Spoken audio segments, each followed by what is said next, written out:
फहरिस्त है, उसमें से अगला आरोप दिखाइए अनिरुद्ध आचार्य पर क्या है। तो आचार्य जी, आप पर अगला आरोप है दलितों और अंतर जातीय विवाह का विरोध आप करते हैं, और हम आपको सुनवाते हैं, फिर हम आपसे जवाब लेते हैं। सुनवाई। विवाह वैश्यों में और शूद्रों का विवाह शूद्रों में, क्या कभी शेर पैदा हो सकता है? फिर जिसका कोई नियम नहीं है, और तुम अच्छे घर की बहू बेटी हो, कल को तुम माँ बनोगी, लड़की ब्राह्मण है और पिता शूद्र है। अब जो तुम्हारी औलाद होगी, संतान, तुम उसे क्या नाम दोगे? वो ब्राह्मण कहलाएगा कि शूद्र कहलाएगा? बताओ। ना वो पूरा ब्राह्मण हुआ, ना वो पूरा शूद्र हुआ, वह हो गया वर्ण संकरी। वर्ण संकरी का मतलब विचारों की संकीर्णता, छोटे विचार वाला, छोटी बुद्धि वाला। देखो ऐसा है, हमारे यहाँ तो यही परंपरा बनी, जितने यहाँ बुजुर्ग लोग हैं वो सब ये जानते हैं कि हमारे यहाँ विवाह तो पानी पियो छान के, विवाह करो जान के, है ना। विवाह के समय पे बहुत पड़ताल होती है, तुम्हारा गोत्र क्या है, तुम्हारा नाम क्या है, तुम्हारे बाप दादों का नाम क्या है। भाई ये विवाह है, कोई बाजार नहीं है कि हम आलू बैगन खरीद रहे हैं। बेटी के लिए जीवन भर के लिए लड़का चुन रहे हैं, लड़की चुन रहे हैं, उसके लिए ब्राह्मण एक विचारधारा है। ब्राह्मण की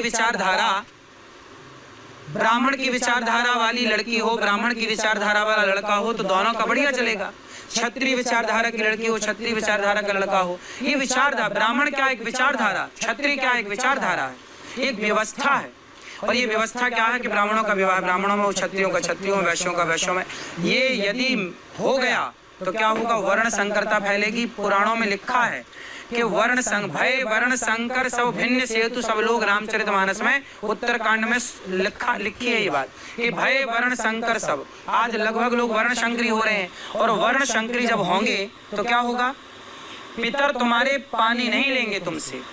श्राद्ध करने का अधिकारी वो बालक नहीं होता जो वर्ण संकरी होता है। तो जो परंपरा है उन्हें फॉलो करना है। आज की आधुनिकता के नाम पे नहीं कि जो अच्छा लगा, माई लाइफ माई चॉइस का है भैया।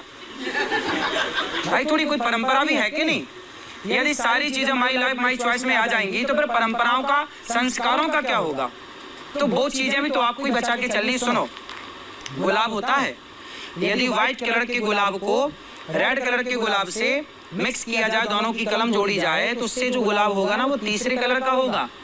ये बात आप मानते हैं? उसी तरह कि ब्राह्मण और क्षत्रिय से दोनों के मिलन से जो संतान होगी वो तीसरी कहलाएगी ना, वो ब्राह्मण ना क्षत्रिय, वो वर्ण संकरी है।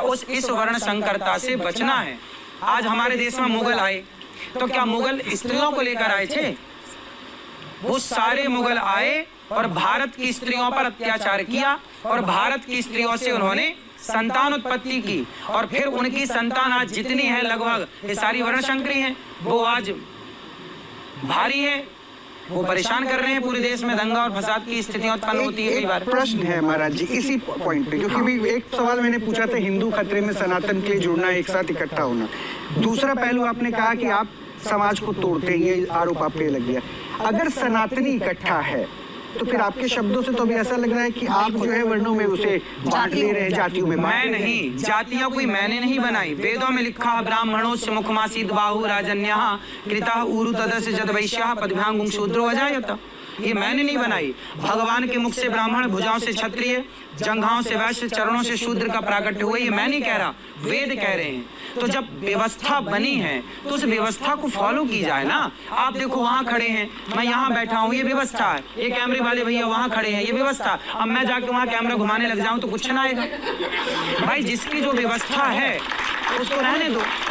ये ब्राह्मण की व्यवस्था है, क्षत्रिय की व्यवस्था है, वैश्य की व्यवस्था है, शूद्र की व्यवस्था है। आप फिर राधा और कृष्ण